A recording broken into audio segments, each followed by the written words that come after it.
The topic of today's video relates to the heritage of the Arab worldview. The ancient inhabitants of the Arabian Peninsula had a rather vivid idea of various evil spirits and representatives of the world of illusions.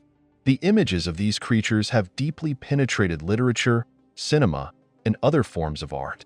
Good and evil, they have always been present in human life. Today, the focus of our attention is on the spirits of the elements. Of all the Arab folklore, genies are perhaps the most famous creatures. It is difficult to remember at least one Eastern fairy tale in which these creatures would not be mentioned.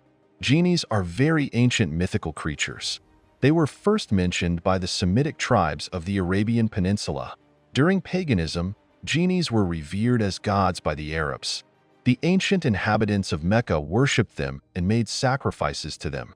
But everything changed with the advent of Islam. Arab theologians did not come to a consensus regarding genies. According to one version, they were created at the same time as Iblis. Iblis is a kind of Islamic Satan. Other sources claim that genies are the offspring of evil spirits. Others divide genies into fiery and airy. Still, others consider them to be completely ethereal creatures. We will talk about the most common point of view. Genies became one of the three types of creatures that, according to legend, Allah created. There were people created from the earth, and genderless angels created from pure light. And genies were created from a scorching, smokeless flame. The word genie means secret or hidden. These creatures can freely change shape and fulfill any desires. There are male and female genies. According to Muslim doctrine, genies live much longer than people, but they also get sick and die. In the Islamic world, only two types of creatures have freedom of choice. These are people and genies. Angels do not have freedom of choice, since they were created to obey Allah and cannot disobey Him. So, having the freedom of choice, the genie can be righteous or follow the path of darkness. Thus, genies are divided into good and evil. Good genies are believed to wear green clothes, although the most pious of them are dressed in white. Harmful genies dress in red. Faithful spirits never cause harm or pain to people, but for them to be able to enter a house and help its inhabitants, there should be no bells, dogs, or picturesque paintings on the premises. Where this condition is met, good genies play the role of brownies. Evil genies can steal food and drink right during a meal. Genies are very fond of turning ordinary water into alcohol to tempt a person, and a faithful Muslim, out of ignorance, can drink a whole bottle of such water, only then discover that the genie has maliciously played a joke on him. Having entered the body of a person of the opposite sex, a genie can cause a serious illness. The patient begins to have terrible convulsions and spasms, and the body burns from the internal fire. Some believe that genie appears before mortals either in the form of a beautiful girl or in the form of a wrinkled old woman. They can transform into any animal, plant, or inanimate object. One should be wary of black dogs and cats, which are closely associated with evil genies. Genies often ascend to the lower heaven, where they can eavesdrop on angels' conversations about future events. Therefore, they can help fortune tellers and sorcerers. The genie's favorite places of residence are the ruins of buildings, rivers, springs, tree crowns, baths, crossroads, and markets. Genies become active at night. Legends warn that after dark, one should not sit on the steps. And if a person needs to walk up the stairs, for protection, one must pronounce the name of Allah.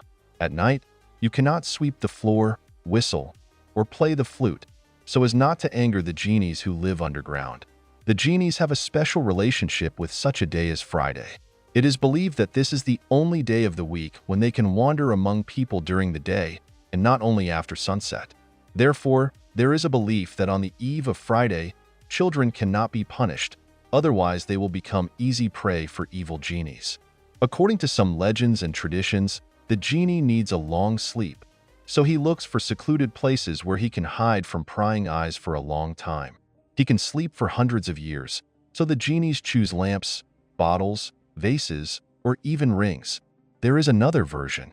A Sufi parable says that it was the almighty King Solomon who imprisoned the genie who rebelled against him in an old copper lamp, sealed the hole with sealing wax, and threw it to the bottom of the sea. Powerful and cunning genies, especially those inclined to evil, are called ifrits. Ifrits are genies of the element of fire. They are malicious creatures that can and do love to ruin a person's life. They tend to settle in a person's body, and it is very difficult to expel them from there. Powerful and measured ifrits are made of basalt, bronze, and molten lava. They blaze with heat and glow with a dark orange light. These genies wield fire magic and control illusions. When it comes to killing someone or destroying something, that's the job of the ifrits. Unlike the genies that live in lamps, the ifrits live in carpets. They grant any 3 wishes, and in exchange for these wishes, they take a person's soul. According to legend, if you make a 3rd wish to please the ifrit, it will grant the other wishes without negative consequences for the person wishing. The next most common type of genie are the marids. The marids are genies of the air, rational and intelligent creatures, the nominal monarchs of all genies. The marids are sterile and asexual spirits. Some theologians consider them to be ethereal beings. Depending on atmospheric conditions, a marid in its natural form is either completely transparent or cloud-like. At will, the genie can condense its body, taking the form of a jackal, scorpion, or a snake. He can also take human form in dazzling white clothes. The airy nature allows marid to fly, instantly disperse, grow to gigantic sizes, and penetrate the smallest cracks. Marid cannot leave a tightly sealed vessel, which is what sorcerers take advantage of, dreaming of catching and enslaving the genie.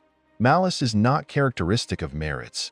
In the material world, they are sometimes found in the ocean and in springs hidden from direct sunlight, as well as in caves, grottos, and secluded groves. They wield magic better than anyone else, turning themselves into anything and turning everything around them.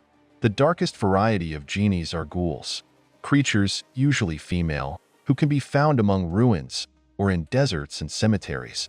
Of all the magic, they are good at only levitation. These are monsters similar to European ghouls, werewolves, murderers, and corpse eaters. But unlike the Vertilac, the ghoul is undead. The ghoul gives the impression of a completely tangible monster. Corpses are a source of food for it, and it will only dig up a fresh grave because decayed bones are inedible. If there are no dead people, the ghoul will do just as well with the living. This monster is more of a cannibal than a corpse eater, so the Arabs call not only cemetery genies ghouls, but also savage cannibals and grave robbers. The monster's appearance is changeable, like that of European werewolves. At night, the ghoul can take the form of a hyena, a huge dog, various predators, or a creature that combines human and animal features. During the day, this genie, trying to avoid human attention, looks like an inconspicuous woman. Not an old hunchbacked witch, of course, but not a young beauty either. And the ghoul has to hide. Unlike other genies, they do not possess strong magic and cannot disperse with smoke or become invisible. Eastern werewolves are quite vulnerable. They can be hit with a saber made of Damascus steel or a bullet made of copper, silver, or gold. The last type of genie is the Silet. Silet are genies of water. There are very few of them in the genie world. They are no good in battle, but they cope well with everyday magic, although they are worse than the marids. According to Arabic sources, Silet are the same ghouls, but they cannot change their shape. Silet is the weakest of the genies, extremely vulnerable to wood. One blow with a wooden stick kills them instantly. The genies from the Quran and the genies from folklore are practically different creatures. If in the main book of Muslims, genies are assistants of Satan, then in popular beliefs they are more often kind and useful creatures to people. Genies are older than Iblis and Allah himself. The imagination of the Semitic tribes of Arabia, thousands of years before the birth of Muhammad, populated the desert with a multitude of supernatural beings. These were pagan deities, powerful and not so powerful, spirits of the elements and spirits of ancestors. Islam only tried to include a very diverse group of genies in its mythology, explaining their existence within the framework of the monotheistic system. In the same way, in Russia, the ancient spirits of forests and rivers, wood goblins, water spirits, and mermaids turned into evil spirits after the baptism of the country. There was no other place for them. This is where I will finish today's story. If you liked everything and found it interesting, put your thumb up. If you want to be the first to know about new releases, just subscribe to the channel and click the bell. Write your reviews and wishes in the comments under this video. There are still a lot of new and interesting things ahead. We will meet again. Bye.